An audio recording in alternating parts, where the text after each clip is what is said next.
तो आज हम बात करने वाले हैं एक ऐसी शादी के बारे में जो बस एक फंक्शन नहीं है। नहीं, ये उससे कहीं बढ़कर है।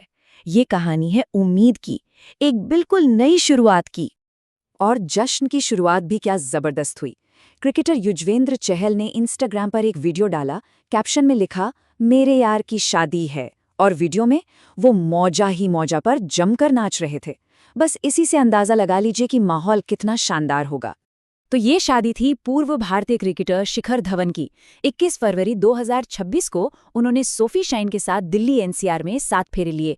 और ये कोई बहुत बड़ा तामझाम वाला फंक्शन नहीं था, बल्कि एक बहुत ही इंटीमेट सेरेमनी थी जिसमें सिर्फ गिने चुने करीबी दोस्त और परिवार वाले ही मौजूद थे। पता है, इस शादी का जो पूरा वाइब था ना, वो बहुत ही शांत, पर्सनल और एकदम एफर्टलेस था। मतलब आजकल जो बिग फैट इंडियन वेडिंग का ट्रेंड है, ये उससे बिल्कुल हटकर था।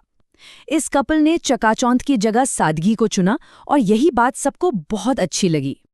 और शादी से पहले की रस्में भी पूरी धूमधाम से हुईं। संगीत की रात, मेहंदी सेरेमनी, फिर हल्दी का फंक्शन और चूड़ा और कलीरे की रस्म, मतलब सारे पारंपरिक जश्न हुए। कपल ने इन खूबसूरत लम्हों की कुछ झलकियां सोशल मीडिया पर भी शेयर की थी। अब सवाल ये उठता है कि सोफी शाइन हैं कौन? वो महिला जिन्होंने शिखर धवन का दिल जीता। चलिए उनके बारे में थोड़ा जानते हैं। तो सोफी शाइन एक आयरिश कॉर्पोरेट लीडर हैं। उन्होंने लिमरिक इंस्टीट्यूट ऑफ टेक्नोलॉजी से मार्केटिंग और मैनेजमेंट में ग्रेजुएशन किया है।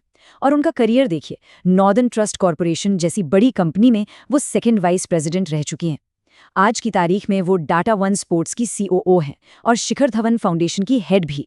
तो मतलब वो सिर्फ धवन की पार्टनर नहीं, बल्कि एक बहुत ही कामयाब प्रोफेशनल भी हैं। इन दोनों की लव स्टोरी भी काफी दिलचस्प है। इनकी पहली मुलाकात दुबई में हुई थी। फिर मई 2025 में इन्होंने अपने रिलेशनशिप को पब्लिक किया। उसके बाद 12 जनवरी 2026 को सगाई की अनाउंसमेंट हुई और फिर ठीक 1 महीने बाद 21 फरवरी को दिल्ली एनसीआर में शादी हो गई। मतलब सब कुछ बहुत खूबसूरती से और जल्दी हुआ। अब शिखर धवन के लिए ये शादी ये एक नई पारी की तरह है।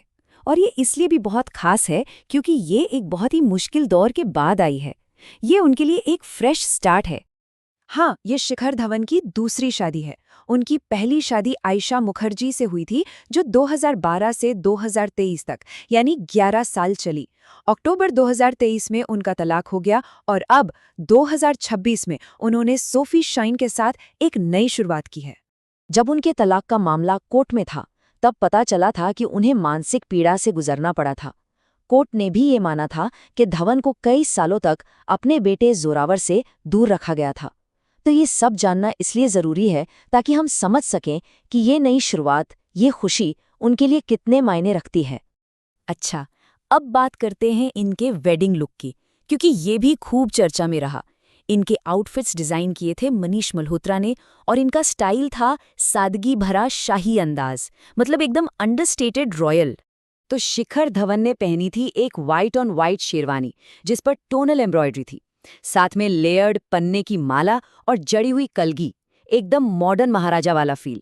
और सोफी, उन्होंने पहना था एक खूबसूरत आइवरी लहंगा जिस पर कोरल, पीच और हल्के हरे रंग में फूलों की नाजुक कढ़ाई थी।